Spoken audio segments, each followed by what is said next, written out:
Halo semuanya, kembali lagi bersama saya, Muhammad Norman Mokhalis. Dan teman-teman Saya Yuliana Astuti. Saya Rido Fernanda Padantio. Saya Putu Ayu Desi Anggarasanti. kali ini kami akan membahas tentang transaksi. Untuk dari pengertian transaksi sendiri, akan dijelaskan oleh teman saya, Saudara Desi. Transaksi. Apa sih yang dimaksud dengan transaksi? Transaksi merupakan sejumlah operasi atau instruksi yang membentuk sebuah satuan kerja logik. Contohnya seperti nasabah bank yang melakukan transfer dari rekening A ke rekening B. Transaksi memiliki 4 buah karakteristik yang disingkat dengan ACID atau A, C, I, dan D. Pertama, A untuk atomicity, yaitu semua operasi dalam sebuah transaksi dapat dikerjakan seluruhnya atau tidak sama sekali. C untuk konsistensi, yaitu eksekusi sebuah transaksi tunggal harus menjamin database tetap konsisten. I untuk isolation, yang mana walaupun beberapa transaksi dieksekusi secara konkuren atau bersamaan, sistem harus mampu menjamin bahwa setiap transaksi tidak perlu tahu kapan transaksi yang lain dieksekusi. D untuk durability atau daya tahan, yang mana setelah sebuah transaksi berjalan sukses, perubahan yang terjadi pada database harus dapat bertahan pada status atau keadaan tersebut, meskipun terjadi kerusakan pada sistem. Saya Yuliana Astuti akan menjelaskan mengenai status transaksi. Nah, apa aja sih status yang ada di dalam transaksi? Yang pertama, status aktif. Status aktif ini artinya transaksi sedang dieksekusi. Yang kedua, status partially commit. Status partially commit artinya tepat setelah operasi atau instruksi terakhir selesai dijalankan. Yang ketiga, status violet. Status violet ini artinya eksekusi secara normal gagal dijalankan. Nah, yang keempat, status aborted. Status aborted ini artinya setelah rollback transaction. Jadi database dikembalikan ke nilai-nilai semula sebagaimana halnya ketika awal transaksi. Kemudian status commit. Status commit ini artinya transaksi berhasil dilakukan secara sempurna dan database yang telah disimpan di hard disk telah diupdate dengan nilai-nilai yang baru dari hasil transaksi tersebut. Nah, di sini ada gambar dari state diagram sebuah transaksi yang mungkin akan terjadi. Dari gambar tersebut, bisa kita lihat bahwa setelah transaksi berstatus aktif, maka bisa terjadi dua kemungkinan, yaitu yang pertama, partially commit, dan yang kedua, violet. Yang pertama, jika setelah transaksi berstatus aktif, kemudian transaksi tersebut berstatus partially commit, dan transaksi tersebut berjalan lancar, maka transaksi tersebut akan berstatus commit.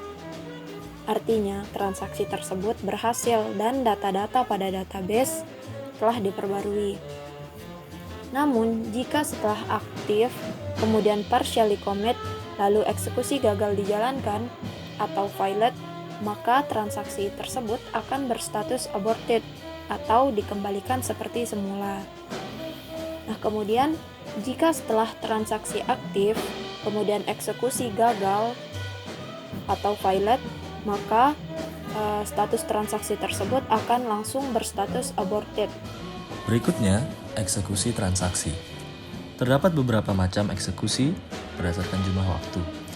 Yang pertama, ada eksekusi serial atau eksekusi yang dilakukan secara terurut ataupun satu persatu.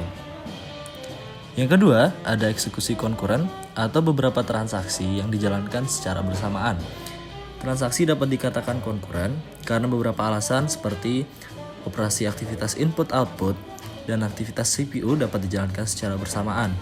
Lalu, karena meningkatkan pemanfaatan prosesor dan hard disk, satu transaksi dapat menggunakan prosesor sementara transaksi lain membaca atau menulis ke hard disk. Selain itu, transaksi dikatakan konkuren karena mengurangi response time. karena bermacam-macam operasi seperti short and long transaction. Transaksi yang singkat tidak perlu menunggu transaksi yang panjang selesai. Terdapat dua operasi dasar transaksi dalam mengakses database. Yang pertama read, yang mana membaca nilai X dari database pada hard disk dan kemudian menampungnya ke buffer lokal seperti memori atau RAM. Yang kedua yaitu write, yang mana dilakukan pengambilan nilai X dari buffer ke lokal kemudian menuliskannya pada database. Selanjutnya adalah contoh dari transaksi.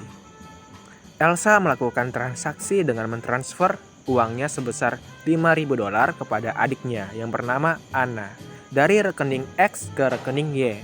Maka dibuatlah sebuah algoritma transaksi sebagai berikut, di mana terdapat read X dan kemudian terdapat X sama dengan X kurang dari 5.000 yang menandakan bahwa saldo di rekening X berkurang sebanyak $5.000. Selanjutnya write X. Lalu langkah selanjutnya adalah read Y. Setelah read Y, terdapat Y sama dengan Y plus 5.000 yang menandakan bahwa rekening Y bertambah uang sebanyak $5.000. Dan langkah terakhir adalah write Y.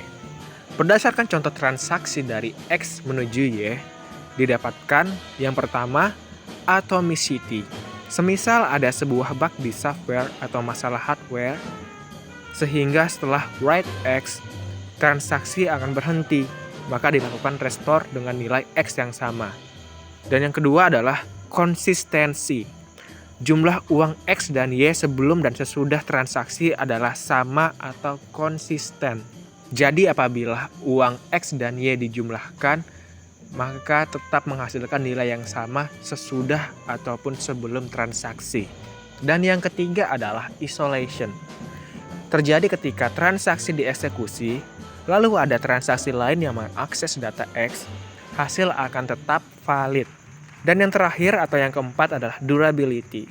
Terjadi ketika user telah diberitahu bahwa transaksi telah berhasil dilakukan. Data yang diupdate di database harus tetap ada walaupun terjadi kerusakan sistem. Data terupdate lalu disimpan di hard disk. Informasi tentang update yang dilakukan transaksi dan tertulis di hard disk harus mencukupi untuk rekonstruksi data. Sekian dari kami penjelasan tentang transaksi. Sampai jumpa lagi di video berikutnya.